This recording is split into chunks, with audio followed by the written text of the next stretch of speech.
Bonjour et bienvenue à tous pour cette conférence sur le baptême.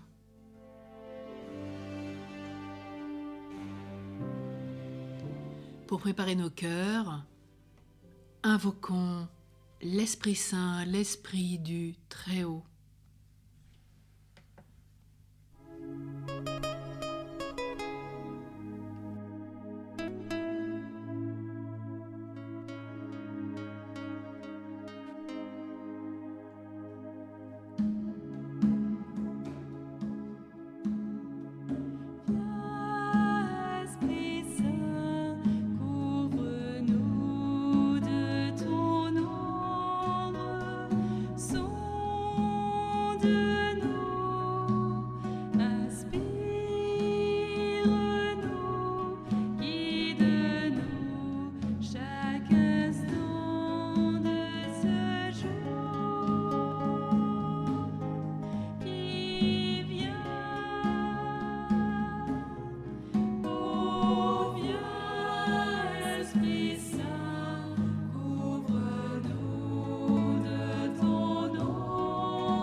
Alors ce matin, commençons par voir ce baptême du Seigneur, ce jour de fête. Jésus a voulu être baptisé et a institué le baptême chrétien. Il est bien dit, aussitôt baptisé, Jésus remonte de l'eau et voici que les cieux s'ouvrirent. Il vit l'Esprit de Dieu descendre comme une colombe et venir sur lui. Et voici qu'une voix venue des cieux disait « Celui-ci est mon Fils bien-aimé qui a toute ma faveur. » Matthieu 3, 16-17. La fête d'aujourd'hui commémore le baptême de Jésus par Saint Jean-Baptiste dans le Jourdain. Sans avoir une seule tâche à purifier, le Seigneur a voulu se soumettre à ce rite, de même qu'il se soumit aux autres observances de la loi, qui ne l'obligeaient pas davantage. En se faisant homme, il s'est soumis aux lois qui régissent la vie humaine et à celles qui régissaient le peuple juif, choisi par Dieu pour préparer la venue du Rédempteur. Jean accomplit sa mission de prophétiser, de susciter un grand mouvement de pénitence pour préparer le règne du Messie. Saint Augustin nous dit, dans son sermon 51, « Le Seigneur désire être baptisé pour proclamer par son humilité ce qui était pour nous une nécessité. » Alors par son baptême, Jésus prépare le baptême chrétien qu'il a directement institué en déterminant progressivement ses éléments et qu'il a établi comme loi nouvelle le jour de son ascension. Il est bien dit dans Matthieu 28, 13 « Tout pouvoir m'a été donné, au ciel et sur la terre. Allez donc, enseignez toutes les nations, les baptisant au nom du Père et du Fils et du Saint-Esprit. » Nous avons reçu la foi et la grâce au baptême. Le jour de notre baptême fut certainement le jour le plus important de notre vie. Et d'où l'importance chaque année de faire mémoire en offrant une messe le jour anniversaire de notre baptême pour rendre grâce à Dieu. Et de même que la terre aride ne donne pas de fruits sans eau, de même nous aussi, qui étions comme du bois sec, nous n'aurions jamais donné de fruits de vie sans cette pluie d'abondance gratuite venue d'en haut, nous rappelle saint Irénée dans son traité contre les hérésies. Alors avant de recevoir le baptême, la porte du ciel est fermée. Il n'est donc pas possible de porter de fruits surnaturels. Aujourd'hui, notre prière nous aide d'abord à dire merci d'avoir reçu ce don gratuit, immérité, à nous réjouir des innombrables biens que Dieu nous a donnés. Et Colomba Marmion nous disait « La gratitude est le premier sentiment qui doit naître en nous de la grâce baptismale. Le second est la joie. Nous ne devrions jamais penser à notre baptême sans un profond sentiment de joie intérieure. » Oui, dire merci pour la purification de la tâche du péché originel dans l'âme et de tout autre péché s'il y en a eu, au moment de recevoir le baptême, car nous sommes tous membres de la famille humaine qui à l'origine a été blessée par le péché de nos premiers parents. Et le pape Paul VI, dans le Credo du peuple, nous dit « Ce péché originel se transmet en même temps que la nature humaine par propagation, non par imitation, et se trouve être propre à chacun. » Alors, mais Jésus a doté le baptême d'une efficacité absolue pour purifier la nature humaine, la libérer de ce péché avec lequel nous sommes nés. L'eau baptismale signifie et opère une manière réelle ce que l'eau naturelle évoque, la purification de toute tâche et de toute impureté, comme nous le rappelle saint Paul dans sa première épître aux Corinthiens, chapitre 6, ou selon saint Jean au chapitre 3. Et saint Léon le Grand nous dit dans son homélie de Noël, « Grâce au sacrement du baptême, tu es devenu temple de l'Esprit Saint. Qu'il ne t'arrive pas de chasser par tes mauvaises actions un hôte si noble, ni de te soumettre de nouveau à la servitude du démon, car tu vaux le sang du Christ. » Alors voyons sur nous les effets du baptême, la purification du péché originel, une vie nouvelle, cette filiation divine qui nous est donnée, une grande grâce. Et dans la collecte de la messe, il est dit « Dieu éternel et tout-puissant, quand le Christ fut baptisé dans le Jourdain et que l'Esprit Saint reposa sur lui, tu l'as désigné comme ton Fils bien-aimé. Accorde à tes fils adoptifs, nés de l'eau et de l'Esprit, de se garder toujours dans ta sainte volonté. » Le baptême, il initie à la vie chrétienne comme une véritable naissance à la vie surnaturelle, à la vie nouvelle que prêchèrent les apôtres et dont parle Jésus à Nicodème, que nous retrouvons bien sûr en Jean 3. Je cite « En vérité, je te le dis que celui qui ne naît pas d'en haut ne pourra entrer dans le royaume de Dieu. Celui qui naît de la chair est chair, mais ce qui naît de l'esprit est esprit. » Le résultat de cette vie nouvelle, c'est une certaine divinisation de l'homme et aussi une capacité de produire des fruits donc surnaturels, bien supérieurs au pouvoir humain.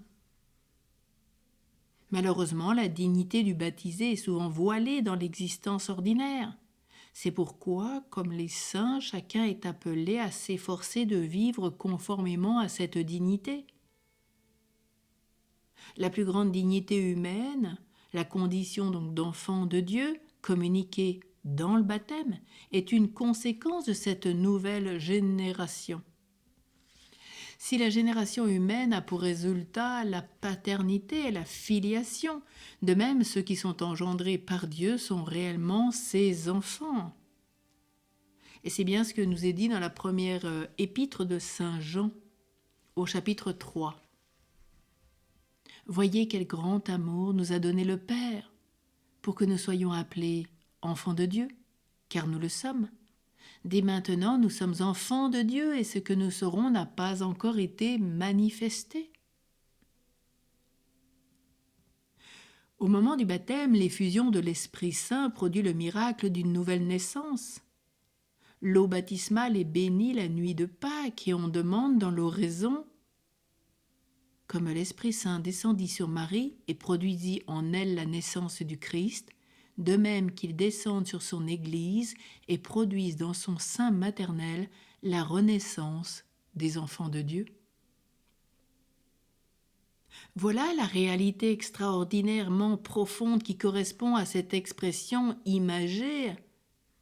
Le baptisé renaît à une vie nouvelle, à la vie de Dieu, et c'est pourquoi il devient son enfant. Et si nous sommes enfants, nous sommes aussi héritiers, héritiers de Dieu et co-héritiers avec le Christ. C'est bien ce qui nous est dit dans l'Épître aux Romains, chapitre 8, les versets 14 à 17. Alors rendons grâce à Dieu notre Père, qui a voulu pour que chacun de nous des dons si incommensurables, qui surpassent toute mesure. Quel grand bien nous fera la considération fréquente de ces réalités. Un jeune un jour disait: Père, bon étudiant de la centrale, qu'est-il devenu en pensant à ce que vous m'avez dit, en pensant que je suis fils de Dieu?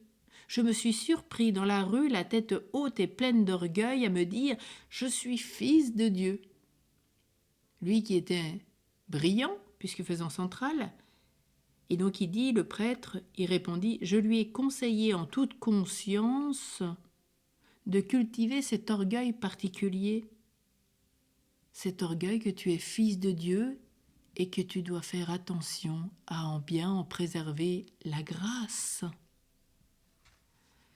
Alors bien sûr, aujourd'hui, nous sommes incorporés à l'Église et à l'appel à la sainteté.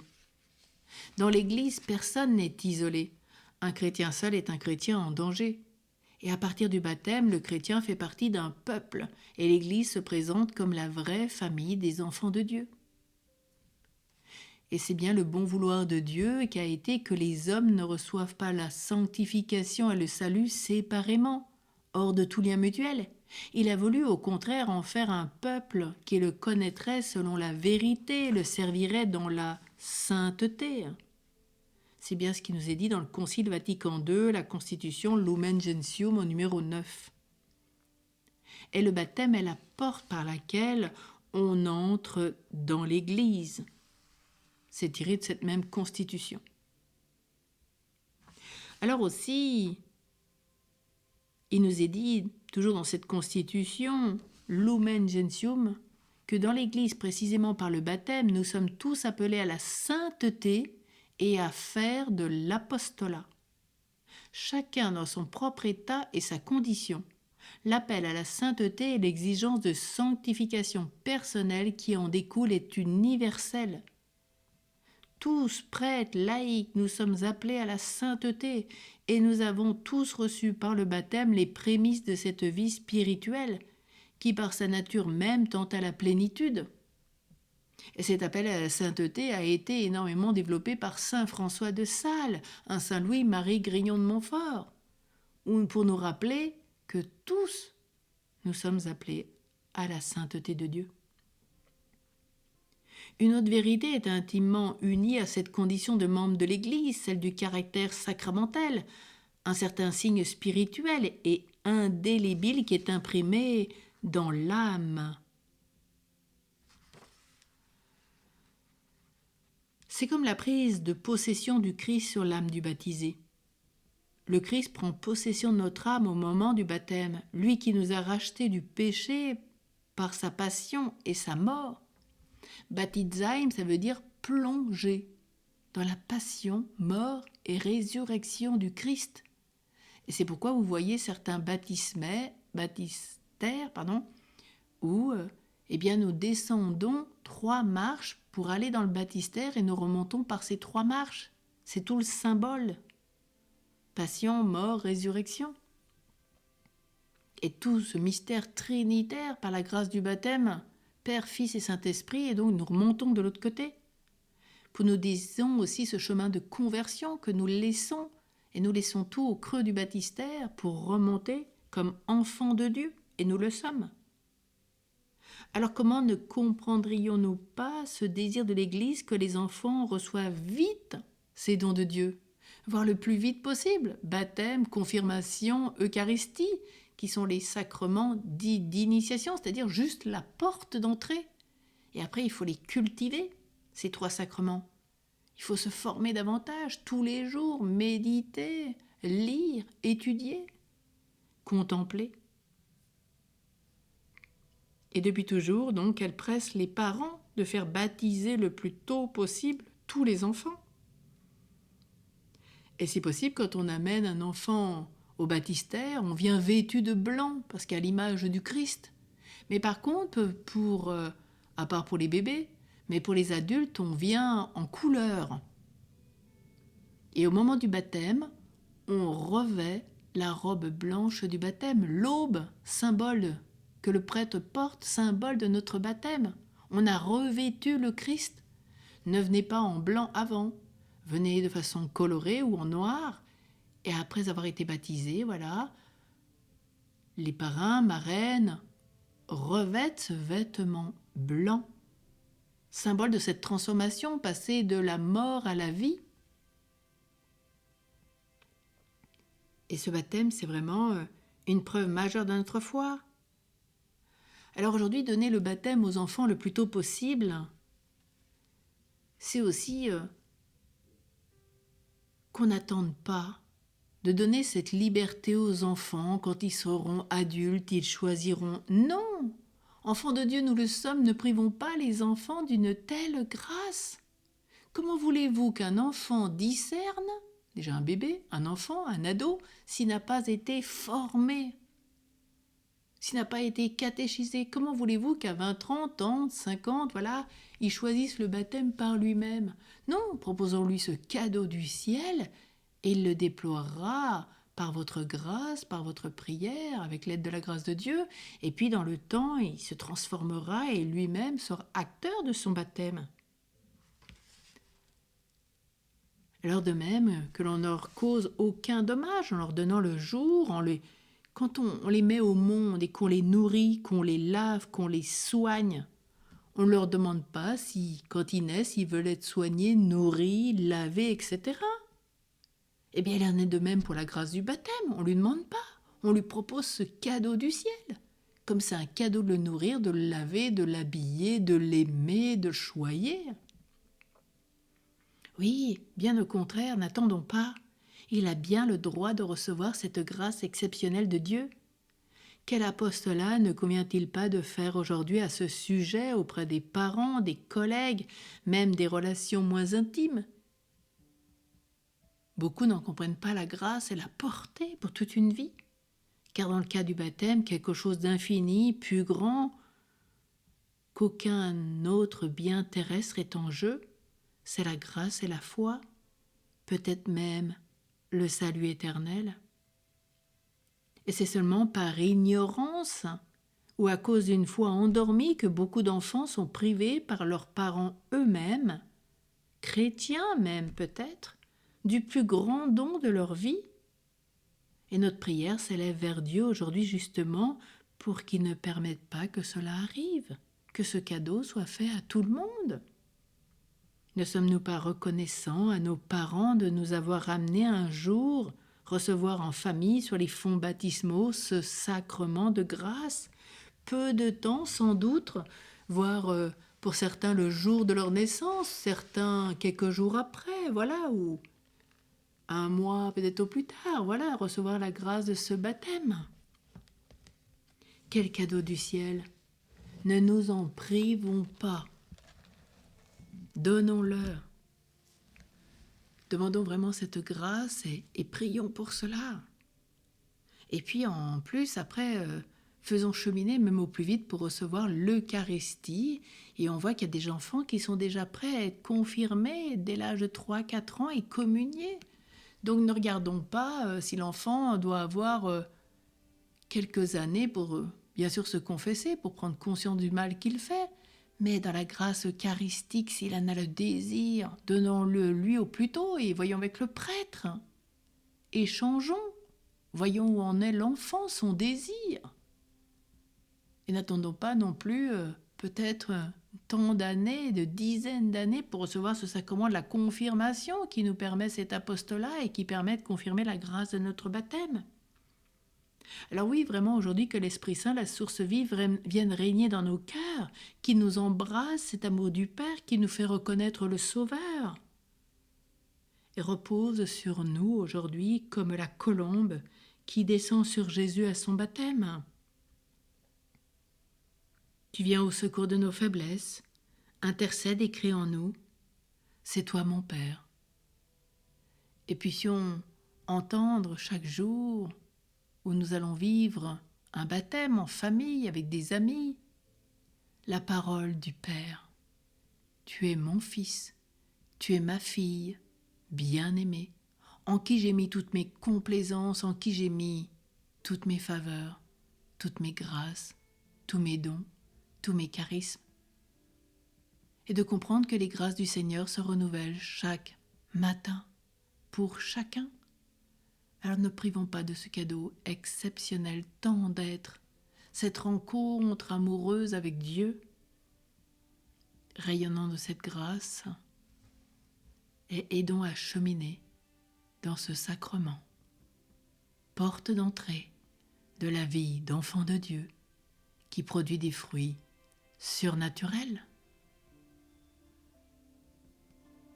Amen.